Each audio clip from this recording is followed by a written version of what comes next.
10th class trigonometry, very important sum. Prove that left hand side को हमें क्या prove करना है, tan theta. Left hand side क्या है हमारे पास, sine theta minus 2 sine cube theta whole upon 2 cos cube theta minus cos theta. Sine cube theta means sine theta 3 times, sine theta into sine theta into sine theta.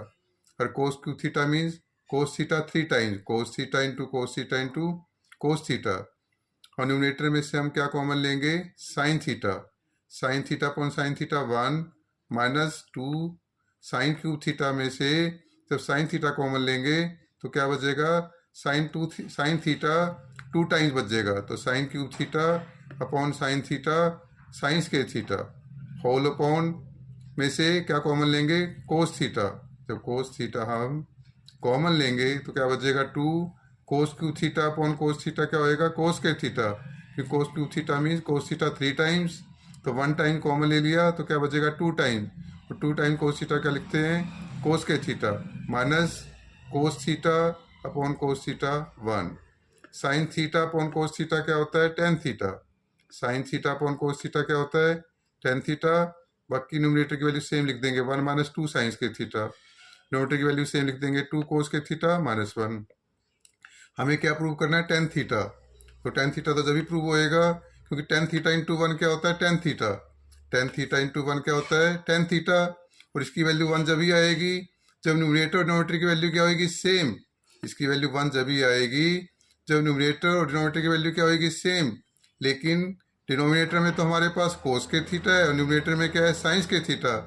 Numerator और denominator को same करने के लिए हम science के theta को with formula कोस के theta में चेंज कर देंगे. ये हमारे पास फार्मूला है, साइंस के थीटा प्लस कोस के थीटा इज इक्वल टू 1. तो देयरफॉर साइंस के theta is equal to 1 minus cos के थीटा. साइंस के थीटा को हम 1 माइनस कोस के थीटा में चेंज कर देंगे ताकि न्यूमरेटर और डिनोमिनेटर की वैल्यू सेम आ जाए. तो 1 सेम माइनस 2 सेम, साइंस के theta change to 1 minus cos के थीटा होल अपॉन 2 कोस के थीटा माइनस 1 सेम.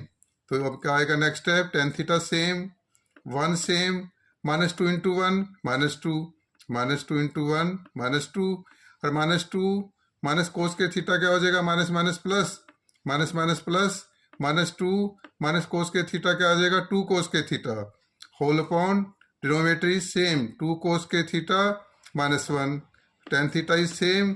तो इसमें न्यूमरेटर में कितनी टर्म्स है, ब्रैकेट के अंदर 3 टर्म्स है. तो थर्ड वाई टर्म 2 कोस के थीटा को हम सबसे पहले लिख लेंगे. और 2 टर्म बच गई हमारे पास, 1 माइनस 2 क्या होता है, माइनस 1. 1 माइनस 2 क्या होता है, माइनस 1. तो अब नेक्स्ट स्टेप क्या आ जाएगा, टेन थीटा. न्यूमरेटर की वैल्यू आ जाएगी 2 कोस के theta minus 1 whole upon denominator is same, 2 cos के theta minus 1. Same upon same क्या होता है, 1. लेकिन आपने ये जो लिखना है 2 कोस के theta minus 1 is not equal to 0 because 0 0 same तो होता है लेकिन 0.0 is not equal to 1. 0.0 is not defined. आपने ये भी लिखना है theta is not equal to 45 degree because cos 45 degree is equal to 1 upon root 2. और थीटा की वैल्यू 45 डालने से 2 कोस के थीटा माइनस 1 की वैल्यू क्या आती है, 0. इसलिए हमने ये जो लिखना है theta is not equal to 45 degree, 2 cos के theta minus 1 is not equal to 0. Same upon same क्या आ गया, 1. Tan theta into 1 tan theta. Right hand side. Video like और सब्सक्राइब करने के लिए आपका धन्यवाद.